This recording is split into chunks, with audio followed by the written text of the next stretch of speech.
Welcome to Middleweight Politics, political analysis for the independent voter. If you are one of the majority of Americans who does not align with either major party, and if you are one of the majority of Americans who feels more than two parties are needed, we believe two parties is too few, and every week we talk about the problems caused by the duopoly and the reforms we can put into place to fix it.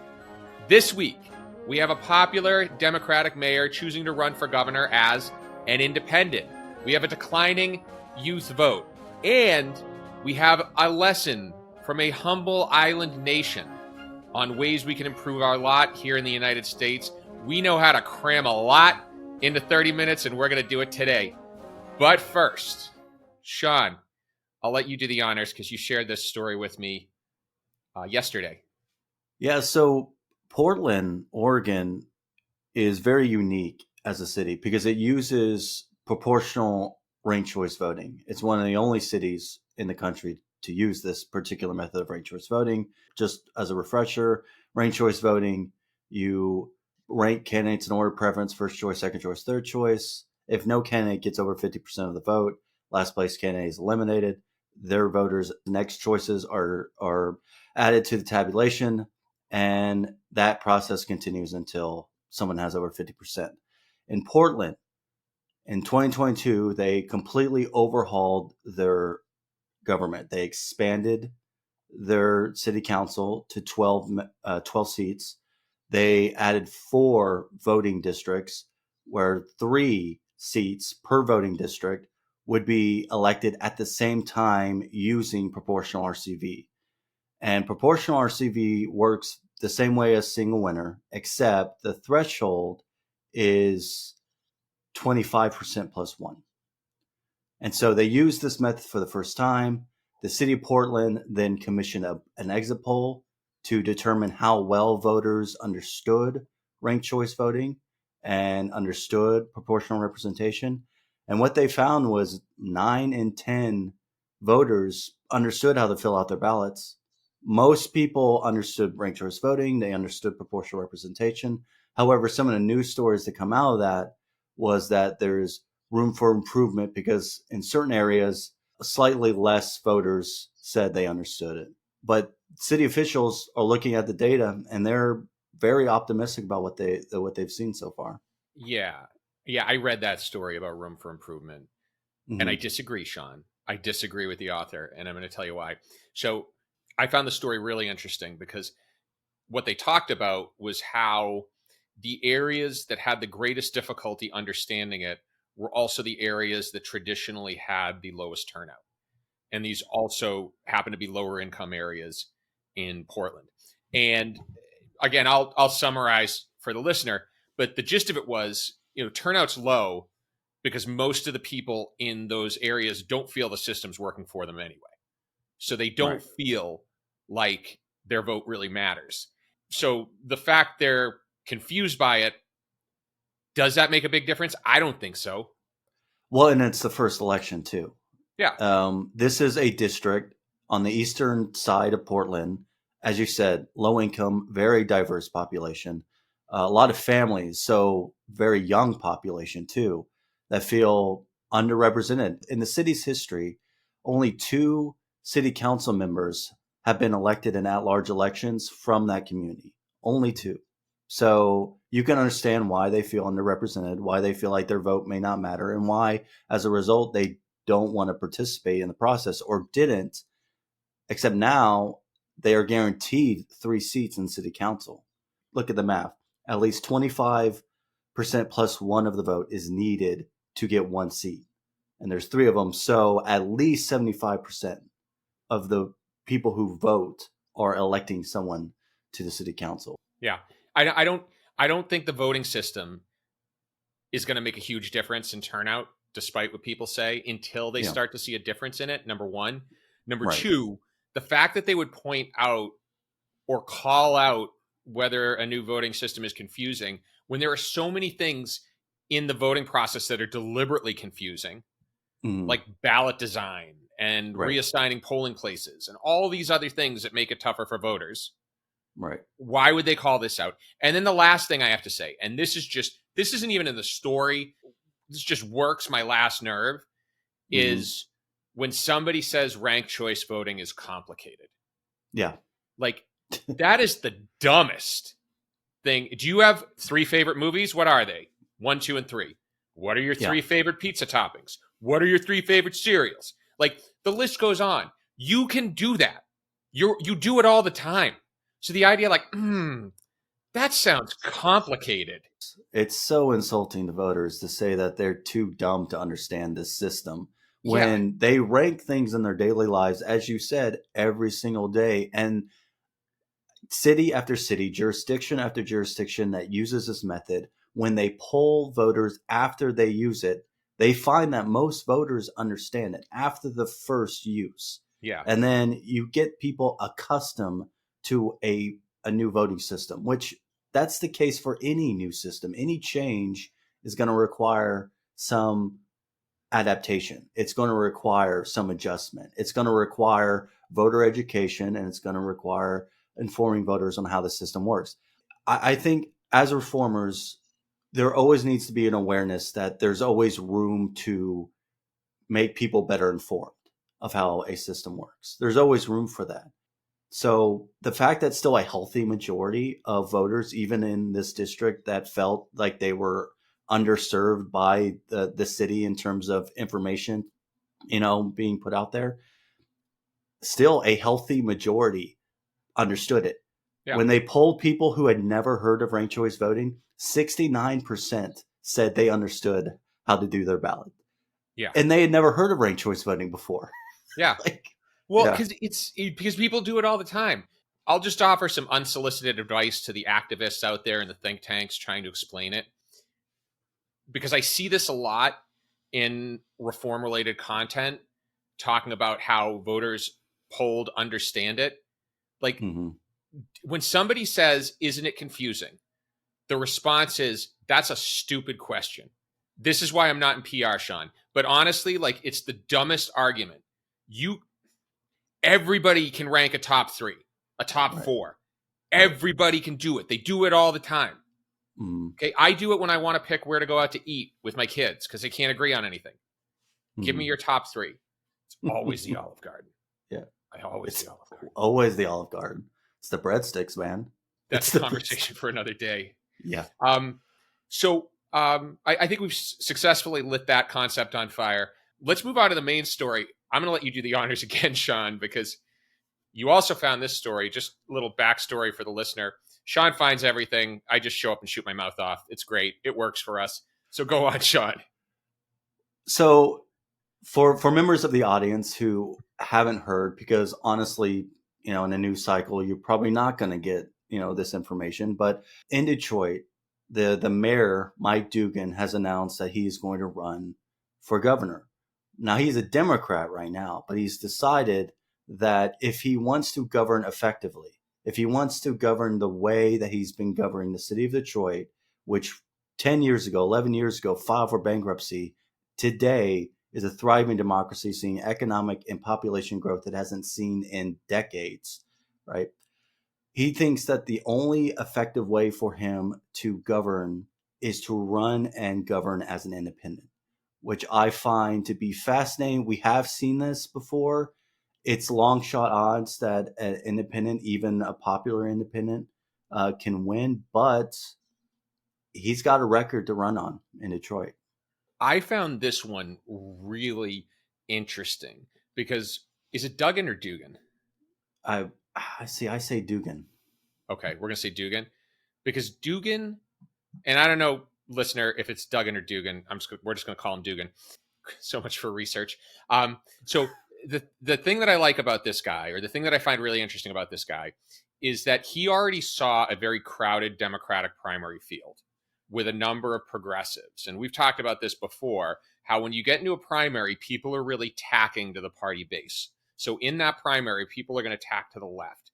And all the things that Duggan has done to improve Detroit would actually be a liability because he has managed to increase corporate investment in Detroit, increase occupancy rates downtown, improve emergency response times. And he's done this all by working with pro-business Republicans, Hmm.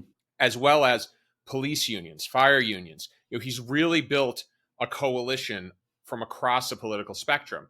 And that works, right? It's Right. proven to work in Detroit. He gets into a Democratic primary, they're going to use that against him.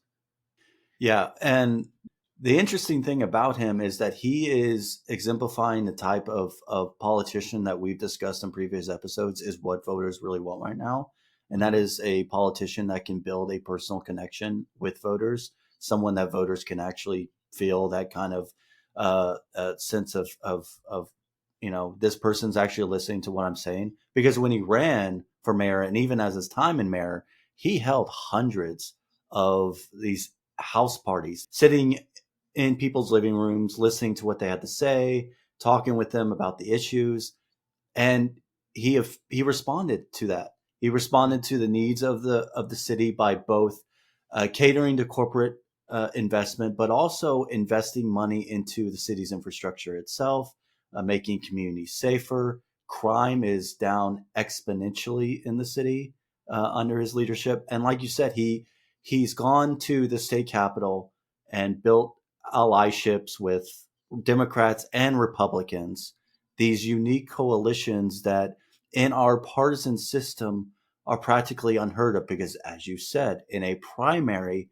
if you're making friends with the other side, that's a liability to your success in that primary. And so now Duggan running as an independent doesn't have to worry about that. He can kind of set the narrative himself about what his campaign's about and run on this tripartisan, multipartisan, whatever coalition you want to call it. Yeah, now the interesting thing is that, as with all independent candidates, people are already throwing out the idea that he could serve as a spoiler. He Yeah. could effectively split moderates, split the moderate left, and you'd end up with a Republican governor in a state that's arguably left leaning, despite the recent presidential election results. And again, this is another situation where ranked choice voting could really solve that problem. Right. And if you're the Democratic Party, you're already looking at this past election cycle and you're wondering, how do we move forward? Losing ground on a number of ballot races, including, losing it once again to Trump this time around. Notably, though, neither Harris nor Trump got a majority in that state, which is, of course, always something to note. But this also has to be considered a serious blow to the Democratic Party, because to lose someone who has the popularity and the success record, and somebody who, sure, he does cater to corporate interests. He does reach across the aisle to get Republican donors and supporters to also back these initiatives that have changed Detroit for the better. He could have been a rising star in the Democratic Party despite all that. Yeah. And now the Democratic Party has lost that option. And I think that politicians are increasingly being presented with the choice of either following the votes or following electoral incentives. And they're Yeah. not aligned anymore. They're Because we've talked a lot about how party primaries can potentially work against candidates who would do very well in the general election. Mm-hmm. Party primaries are generally elections where party members are voting, highly partisan voters are voting. And if we look demographically, you and I have talked about this before, the number of independents is growing year over year. The number of people who ally with neither major party is growing. It's the largest voting bloc in the United States. You were actually the one who brought this to my attention. In the most recent presidential elections, independents actually outnumbered Democrats in terms of ballots cast. Yep. And this brings us to another piece of research you and I were talking about, which is some recent research by Unite America on the youth vote.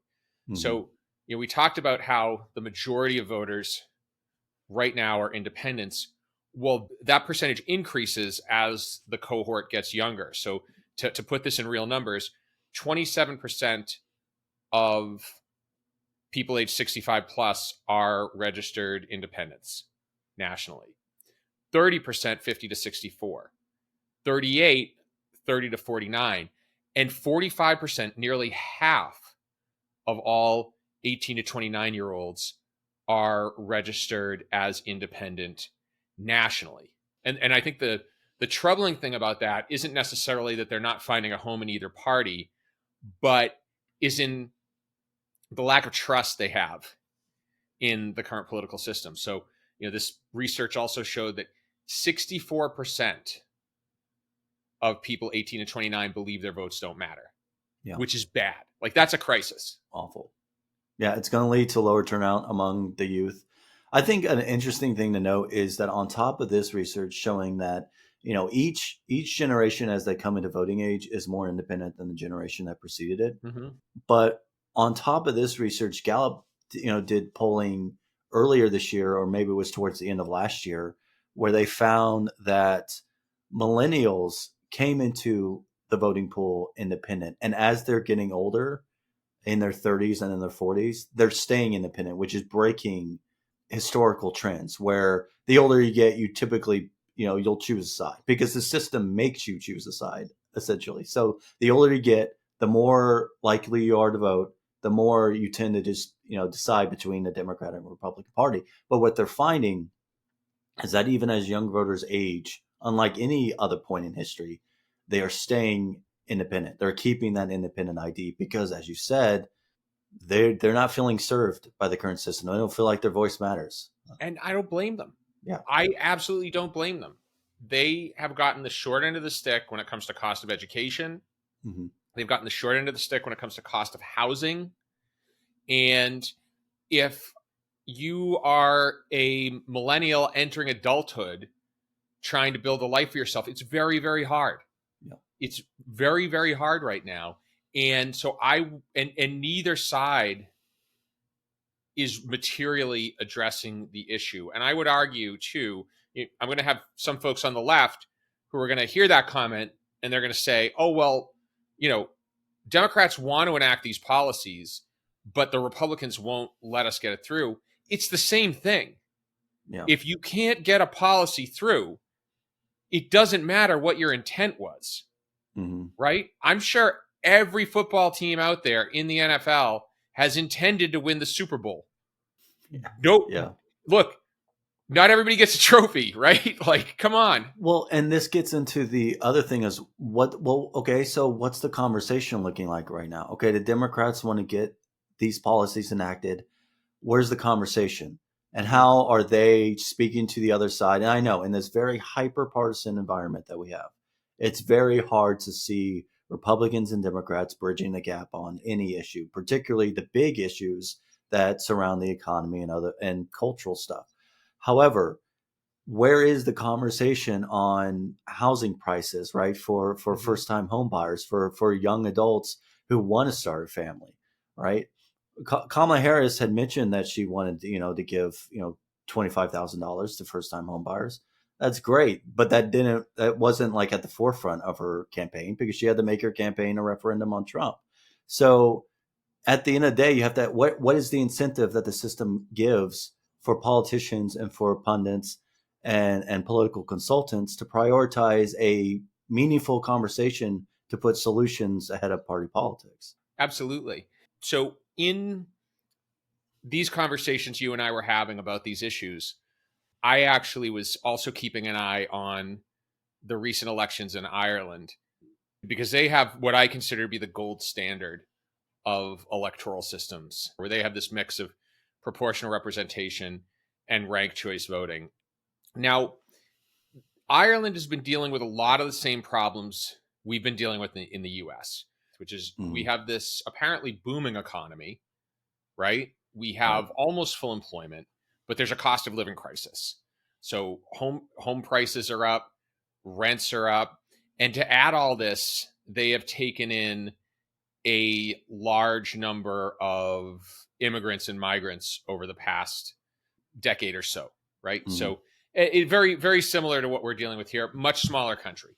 Now, Ireland on the whole is a fairly even-tempered country. However, a lot of this has started to come to a head, and we've seen the same tensions with some in Ireland over the large influx of new arrivals from all over Europe, all over the world, really.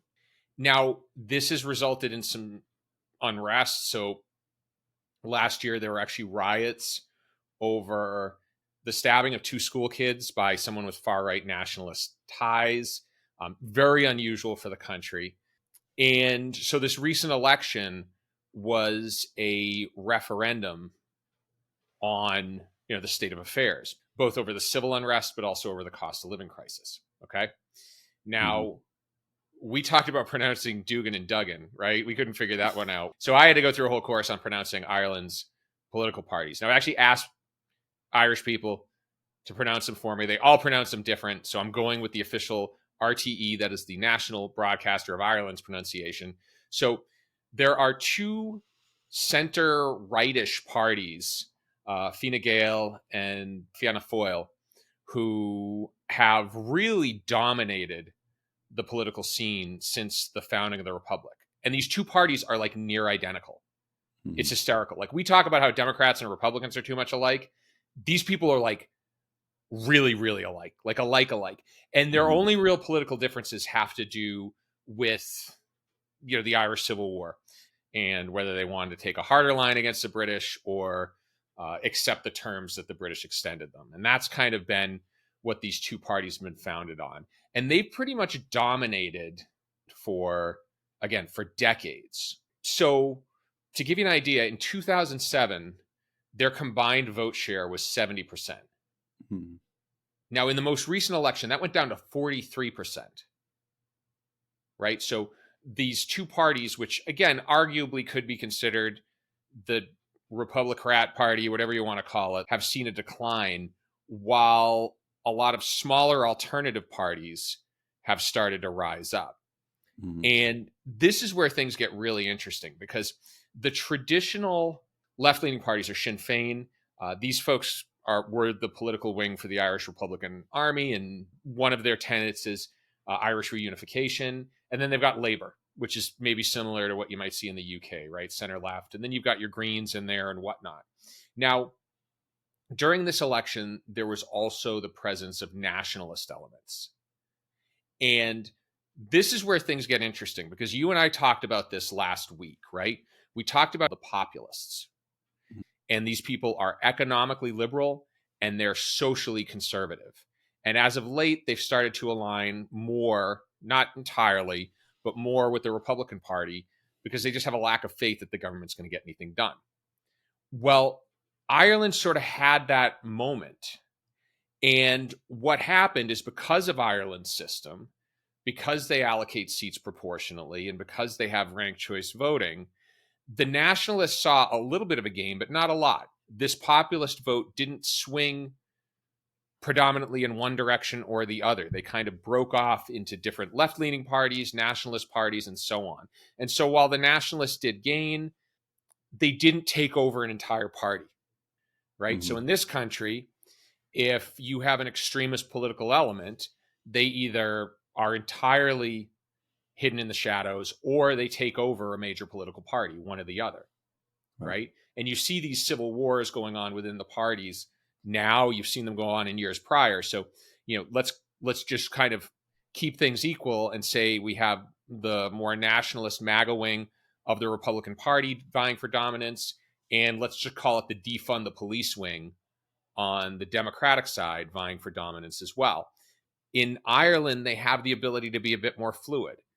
And so that means that nationalist elements don't necessarily have to take over a major political party in order to get a voice, which some might argue is a bad thing, but I would argue is better than the nationalist elements actually taking over a party and then winning all chambers of government. I think when you look at Ireland, it is certainly a case for proportional representation. I think more so than any other country right now, in terms of what it could do to benefit the nation's politics.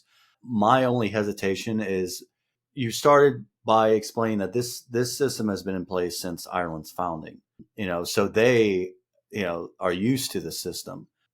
If we try to switch to that type of thing, we have been conditioned to view things only in 2 sides, of Republican and Democrat. So I'm not entirely convinced at the moment that just fracturing the parties at this point will lead to anything different in the U.S. But I think Ireland does present an interesting case study for the potential of, as you said, it's we wouldn't have, it wouldn't be a system where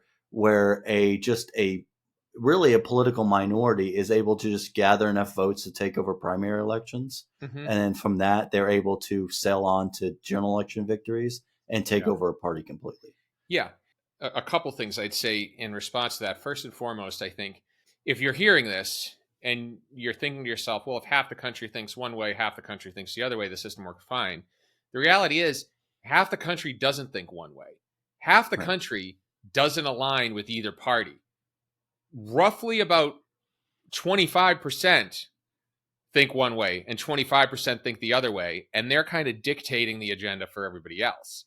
So to add to what you said, I think if you look at the Irish political system, they've had the ability to have multiple parties since their founding. Yeah. But the two major parties have always held a very large portion of the seats in government. And the only reason that's declined gets back to something we talked about earlier, which is a lot of people in Ireland don't feel the system is working for them, and they're starting to seek alternatives. And I think that is a much healthier expression of discontent than what we have here. Now, that doesn't necessarily mean we have to break up the parties. That could simply mean that we set up a system where the individual members of Congress aren't as beholden to the national party. You and I talk about places like California with David Valadao, or Washington, or Alaska. These states all have nonpartisan, open primary systems that allow candidates to focus on the voters rather than focusing on the base. And when you compare someone like Valadao with the Detroit mayor, right, they have very similar approaches to voters. They familiarize themselves with voters. They get on first name basis with voters, right? They listen to what voters are actually wanting, what they need. But what we could end up seeing is a very stark contrast between what two systems produce, particularly as the conversation develops with the Michigan governor's race. It's a 2026 race, so we still have 2 years before the actual election. But what you're going to see is that stark contrast on how Duggan is drowned out in the conversation, but Valadao is able to continue to win elections because he's been able to freely run as he wants to run. Mm-hmm. Mm-hmm. Well, Shawn, I think we're going to leave it there. Thank you very much for listening. If you liked what you heard today and you are not already a subscriber, please subscribe.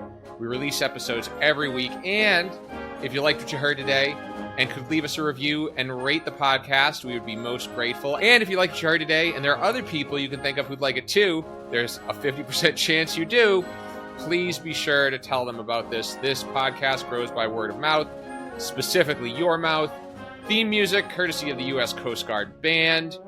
Thank you for listening to Middleweight Politics, and stay purple.